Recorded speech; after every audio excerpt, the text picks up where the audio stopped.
Olá, caracolados! O tema que iremos discutir hoje, em forma de podcast, é bastante relevante na área de saúde. O Brasil tem registrado nos últimos tempos surtos de sarampo.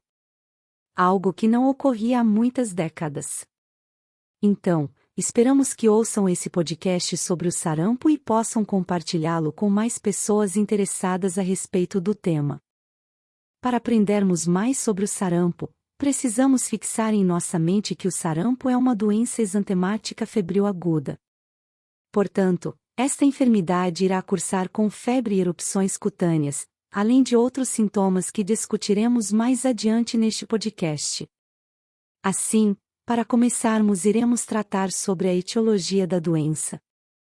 Etiologia: doença de notificação compulsória. Vírus esférico, encapsulado e pleomórfico, com fitas simples de RNA.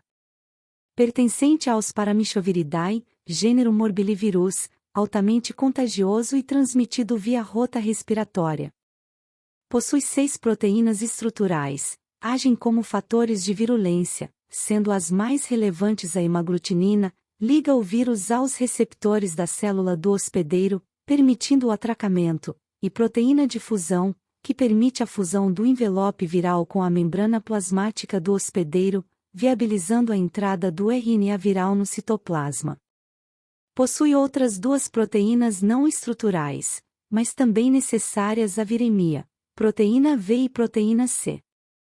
Atuando na supressão da resposta imune inata, pela inibição da produção de interferons, facilitando a replicação viral. Os diferentes tipos de genes virais da doença são classificados de A a H, sendo ainda subdivididos em 24 genótipos.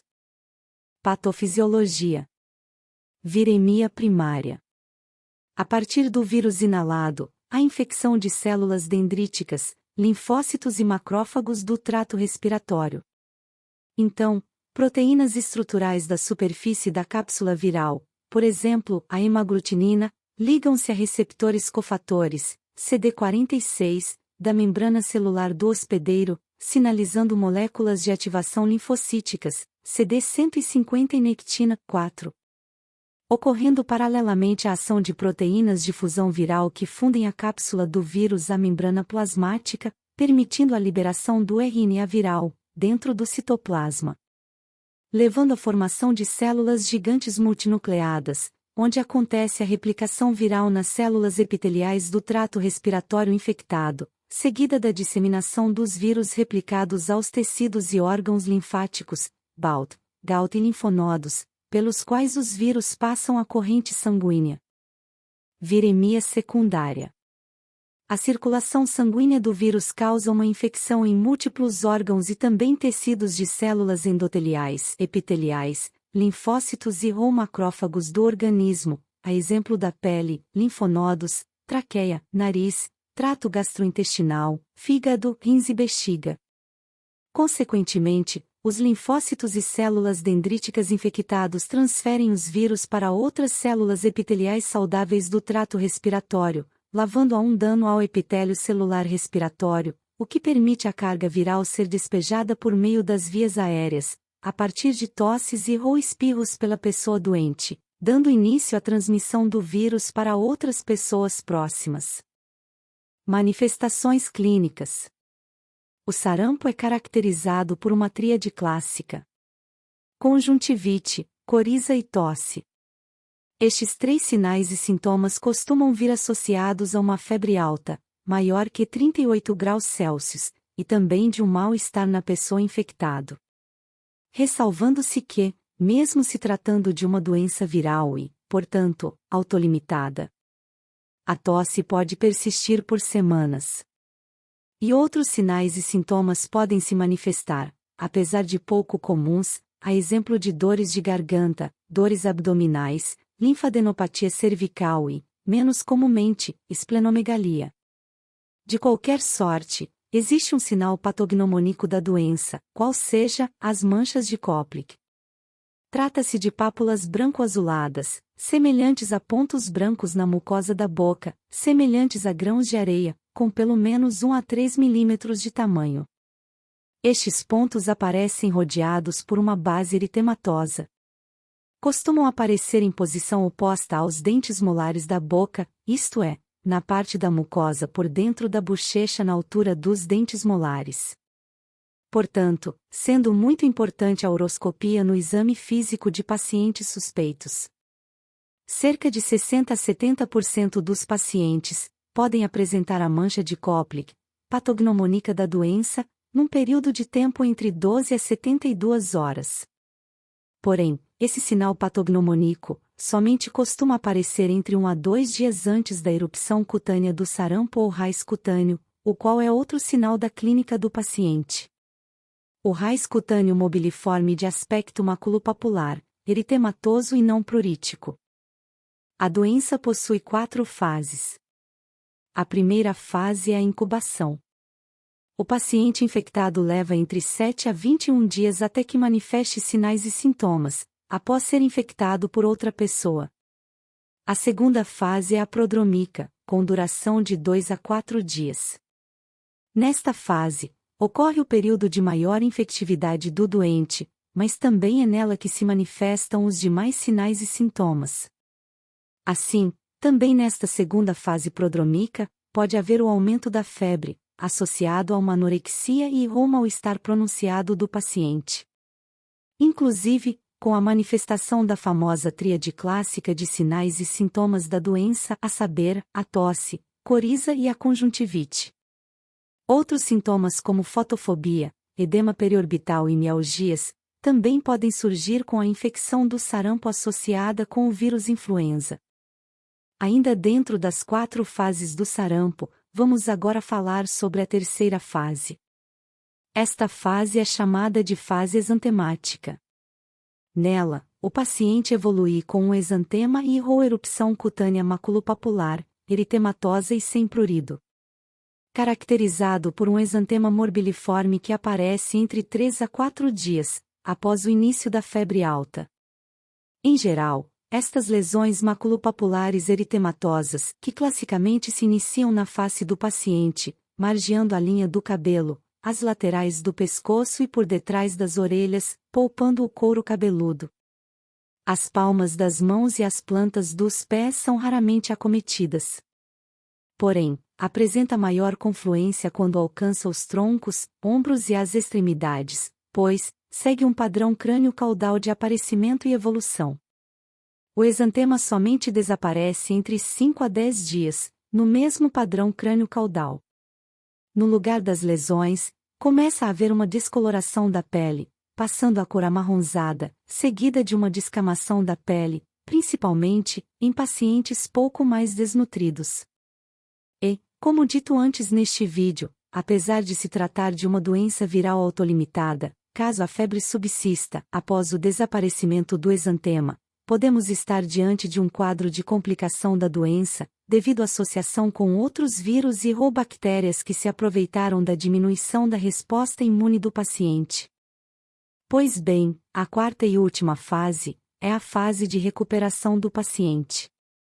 Por se tratar de uma doença viral, a menos que o paciente tenha alguma deficiência imunicelular ou humoral, os próprios mecanismos de defesa imune do paciente irão responder à ameaça, razão pela qual a doença será autolimitada por um determinado espaço de tempo, enquanto o organismo de defesa cria anticorpos contra os vírus e as demais células infectadas. Fato que confere uma memória imune ao indivíduo durante o resto de sua vida. Agora, vamos passar ao diagnóstico da doença. De start, o diagnóstico do sarampo é clínico, baseado nos achados dos sinais e sintomas, além do exame físico. Para tanto, faz-se necessário lembrar da tríade clássica, correspondente à tosse, coriza e conjuntivite, queixadas pelo paciente. Não esquecer também de auferir a febre no paciente que, em geral, estará elevada, cerca de mais de 38 graus Celsius. E, claro, quando manejamos o paciente com sintomáticos, hidratação e monitoramento de sinais vitais, dando seguimento ao atendimento do paciente, temos que ficar atentos ao exantema que poderá se manifestar nos dias seguintes. Lembrando sempre que o exantema ou erupção cutânea será caracterizado por lesões maculopapulares e morbiliformes, não havendo vesículas ou bolhas associadas às lesões. Observando também o padrão crânio-caudal de aparecimento do exantema, que se inicia pela face e ou linha do couro cabeludo, com duração de pelo menos 3 dias. E, por último, não menos importante, fazer busca ativa da mancha de Koplik nas mucosas da cavidade oral do paciente, pois é patognomônica da doença, o que permite fechar o diagnóstico clínico diante da forte suspeita da doença. Ressalvamos ainda que, independente da certeza diagnóstica, alguns outros diagnósticos diferenciais devem ser considerados por ocasião de seu raciocínio clínico. Portanto, vamos listar agora alguns destes outros diagnósticos diferenciais possíveis em relação à sintomatologia e demais sinais apresentados pelo paciente. São eles: roséola, varicela, eritema infeccioso, doença mão-pé-boca, erupções medicamentosas, escarlatina, síndrome do choque tóxico, mononucleose infecciosa, febre maculosa das montanhas rochosas, meningococcemia, púrpura de Enoch-Sonschollen, lúpus eritematoso sistêmico, doença de Kawasaki e doença do soro. Bem, continuando nossa discussão acerca do diagnóstico, apesar dos achados clínicos serem suficientes à identificação da doença, existem alguns exames laboratoriais que permitem ao médico confirmar seu diagnóstico clínico. O primeiro deles é o imunoensaio padrão ouro para diagnóstico laboratorial do sarampo, a saber, o teste de neutralização por redução de placas, PRNT, para detecção de IgG específica contra o vírus do sarampo. Mas, não dispondo de referida tecnologia de análise laboratorial, alguns outros exames podem ajudar na confirmação diagnóstica. Assim, temos que dentre os achados laboratoriais do hemograma, podemos destacar a linfopenia, que ocorre durante a fase aguda da doença, com diminuição tanto de linfócitos T como linfócitos B. Também pode ser feito um teste sorológico positivo para anticorpo imunoglobulina M ou IgM específico contra o sarampo. Aliás, esta sorologia é o método mais comumente utilizado, apesar de que o anticorpo IgM específico do sarampo pode não ser detectável nos primeiros 4 ou mais dias a contar do início da erupção cutânea. Por isso, podendo levar a resultados falsos negativos, pois, somente aproximadamente 75% das pessoas infectadas poderão ter o anticorpo IgM específico do sarampo detectável nas primeiras 72 horas, isto é, nos primeiros 3 dias, após início do exantema. No entanto, sabe-se que após 96 horas do início do exantema, todos os indivíduos infectados terão apresentado anticorpos IgM específicos contra o sarampo, que são detectáveis à sorologia, por cerca de até 30 dias a contar do aparecimento do exantema, afastando resultados falso-negativos. O método de detecção de RNA do vírus do sarampo por reação em cadeia da polimerase com transcriptase reversa, RT-PCR, a partir de amostras de sangue, garganta, nasais, nasofaríngeas ou urina, deve ser preferencialmente escolhido em relação à sorologia, naqueles serviços que disponham desta tecnologia. É mais específico, uma vez que é positivo mesmo antes da detecção de anticorpos IgM específicos do sarampo, além de permitir a identificação de genótipos do vírus. Outro exame laboratorial é o de isolamento do vírus do sarampo a partir de culturas de células mononucleares do sangue, seja da urina, esfregaços conjuntivais ou secreções nasofaríngeas. Agora que temos o diagnóstico da doença, é preciso discutirmos seu tratamento. O tratamento do sarampo é sintomático. O sarampo descomplicado pode ser manejado em casa. Exceto pacientes com sinais de desconforto respiratório, quadro de desidratação ou imunodeficiências, os quais deverão ser manejados em hospitais, com isolamento por, pelo menos, 4 dias de duração, mormente, após o início do exantema, para casos de pacientes imunocompetentes, ou, ainda, enquanto durar a enfermidade, no caso de pacientes imunossuprimidos. Observe ainda que não existe uma terapia antiviral específica. Estudos in vitro evidenciaram a suscetibilidade do vírus do sarampo em relação à ribavirina, porém, não houve estudos controlados e randomizados assegurando sua eficácia e segurança clínica em vivo. Logo, não sendo recomendada rotineiramente.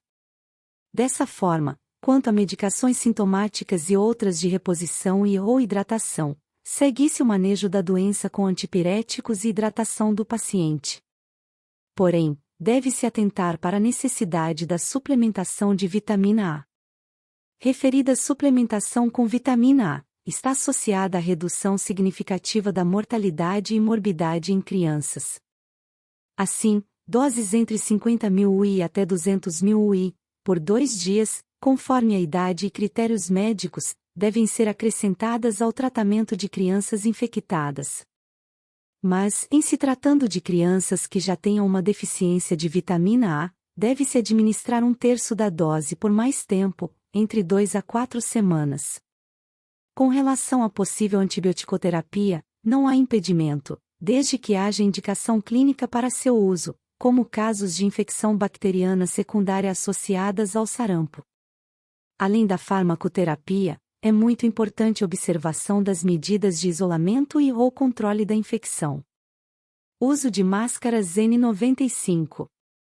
Reutilização de leitos, somente após 207 minutos, isto é, aproximadamente 4 horas depois da retirada do paciente do leito, para que se aumente a chance de 99,9% dos contaminantes do ar serem removidos do ambiente, antes que outro paciente seja infectado pelas acomodações do leito. Cuidados de higienização das mãos. Atendimento por profissionais de saúde devidamente vacinados e/ou imunizados contra o sarampo. Afastamento do paciente das atividades escolares e de trabalho, ao menos, entre 4 a 7 dias, após o início do exantema, podendo se estender até 28 dias, no caso de pacientes suscetíveis, mas não infectados, que receberam profilaticamente imunoglobulinas, para a prevenção do sarampo, após contato com pessoa infectada. Passemos, então, à profilaxia contra o sarampo. Para que, talvez um dia, possamos erradicar a doença novamente. A profilaxia do sarampo é feita através da imunização ativa contra a doença, ou seja, a partir de vacinas. A vacina é composta de cepas vivas do vírus do sarampo atenuadas, suficientes para a indução de ambas as respostas imunes, humoral e celular. Sendo que reações adversas podem ocorrer dentro de 5 a 12 dias da vacinação, incluindo febre, erupção cutânea e artralgias. Dentre possíveis reações da vacina, a segunda dose e/ou vacina tetraviral pode acarretar 2 vezes mais o risco relativo de convulsões febris, que é um efeito adverso da doença. De qualquer sorte, o esquema vacinal vigente prevê 2 doses da vacina contra o sarampo. Uma dose chamada tríplice viral ou SCR, que protege contra sarampo, cachumba e rubéola, administrada aos 12 meses de idade. E uma segunda dose, chamada de tetraviral ou SCRV, pois age contra sarampo, cachumba, rubéola e também varicela, mas que somente é administrada a partir dos 15 meses de idade ou no intervalo mínimo de 28 dias entre as doses da vacina. Essa proximidade das doses é aplicada para regiões ou países com altas taxas de transmissão, segundo a OMS. Entretanto, em países desenvolvidos, a segunda dose é apenas administrada nas idades de 4 a 6 anos. Por conseguinte, ambas as doses administradas no intervalo correto da faixa etária de idade, promovem uma proteção efetiva de 100%. Porém, a primeira dose da vacina aplicada antes dos 9 meses tem efetividade apenas de 85%. Por isso, não é recomendada a antecipação da primeira dose, antes dos 12 meses, exceto se houver alto risco da exposição de crianças pequenas, entre 6 a 11 meses de idade, em casos de viagens a áreas endêmicas ou que já tenham contato próximo com pessoas ou familiares infectados. Nestes casos de vacinação antes dos 12 meses, é necessárias 2 doses após a idade de 12 meses, com intervalo de 28 dias entre elas. Isso porque, a vacina pode ser aplicada até 72 horas, após a exposição de indivíduos suscetíveis ao sarampo, de modo a prevenir a doença ou modificar a potencial severidade do curso da doença. Assim, a vacina contra o sarampo é sempre mais preferível como imunização ativa, do que a imunização passiva com transfusão de imunoglobulinas contra o vírus do sarampo. Contudo, a vacina não é indicada dentro de 6 meses após o paciente já ter recebido imunoglobulinas anteriormente de forma profilática. Logo, as imunoglobulinas de anticorpos contra o sarampo são apenas indicadas para grávidas e imunocomprometidos, via administração intramuscular, IM, ou intravenosa, quarta, dentro de 6 dias após a exposição do indivíduo suscetível, de modo a prevenir e ou modificar o curso da doença. Visto que, para estes grupos suscetíveis, que não podem receber a vacina contendo o vírus vivo atenuado, esta imunização passiva pode reduzir em 76% sua mortalidade em relação à doença, caso a pessoa não fosse tratada. A despeito da disponibilização das vacinas contra o sarampo, precisamos ficar atentos às contraindicações da vacina. São elas: hipersensitividade a qualquer componente da vacina, incluindo a gelatina e neomicina. Histórico confirmado de reação anafilática. Deficiência celular imune, imunossupressão. Acometimento de doença moderada a severa, incluindo qualquer estado febril. Gravidez atual. Corticoterapia. Transfusão de sangue, derivados e ou de imunoglobulinas. Bem, falta-nos agora elencar os fatores prognósticos daqueles indivíduos que, infelizmente, venham a ser infectados. Então, vejamos. Idade do paciente. Estado nutricional e ou comorbidades, incluindo imunodeficiências, enfermidades crônicas, etc. Cobertura vacinal e ou imunização. Sarampo pode ser potencialmente fatal. Acesso aos cuidados em saúde. Observação: os principais fatores de mortalidade são pneumonia e diarreia. Conforme a observação anterior, doenças associadas ao sarampo podem constituir complicações que pioram muito o prognóstico do paciente. Assim, veremos agora as possíveis complicações relacionadas à doença. Primeiro de tudo, é importante saber que tais complicações ocorrem somente em 10 a 40% casos, principalmente entre pacientes muito jovens, muito idosos, grávidas, imunocomprometidos e desnutridos. Na grávida, o adoecimento pelo sarampo aumenta o risco de aborto espontâneo, parto prematuro, baixo peso ao nascer, morte fetal intrauterina ou feto natimorto, morte materna, além da própria infecção do sarampo pelo neonato e ou recém-nascido. Não obstante, a principal complicação associada à mortalidade do sarampo é a pneumonia. Representando cerca de 60% dos casos, especificamente a pneumonia de Rest ou pneumonia intersticial de células gigantes, que é caracterizada pela presença de células gigantes multinucleadas, as quais podem apresentar aspectos canibalísticos, dentro dos espaços alveolares. Vale ressaltar ainda que a pneumonia pode também ser causada por agentes secundários e oportunistas. Dentre eles, podemos listar agentes virais, tais como adenovírus, vírus herpes simples. Agentes bacterianos, como Streptococcus pneumoniae, Staphylococcus aureus. Mas, não somente a pneumonia, existem outras complicações do trato respiratório que também podem estar associadas ao sarampo, são elas: a otite média, perda auditiva neurosensorial, otosclerose, amidalite, sinusite, laringotraqueobronquite, conhecida pela expressão Krupp do sarampo, que é uma obstrução aguda de vias aéreas superiores, e, por último, a bronquite ou exacerbação da tuberculose. Por sua vez, entre as complicações do trato gastrointestinal associadas ao sarampo, podemos citar gastroenterite, gengivoestomatite, pericoronarite, linfadenite mesentérica, hepatite, pancreatite e apendicite. Quanto às complicações oftalmológicas, podem estar associadas ao sarampo ceratoconjuntivite, ulceração da córnea e cegueira. Nas complicações hematológicas associadas ao sarampo, estão trombocitopenia e coagulopatia intravascular disseminada. Entre as complicações cardíacas, temos algumas cardites e pericardites. E, nas complicações renais, estão as glomerulonefrites e insuficiência renal aguda.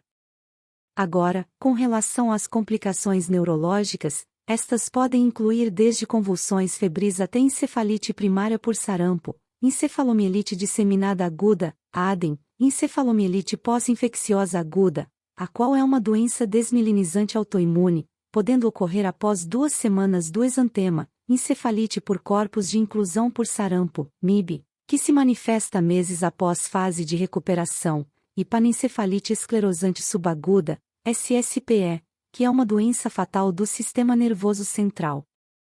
Progressiva e degenerativa e que pode se manifestar após 5 a 10 anos da infecção pelo sarampo. Logo, observa-se que algumas destas complicações podem ser tardias, mas ainda são decorrentes de infecções oportunistas devido ao estado de supressão imune, transitória e profunda, causada pelo vírus do sarampo. Trazendo consequências por até 2 ou 10 anos, após a infecção ter sido curada, elevando o risco de mortalidade pós-infecciosa.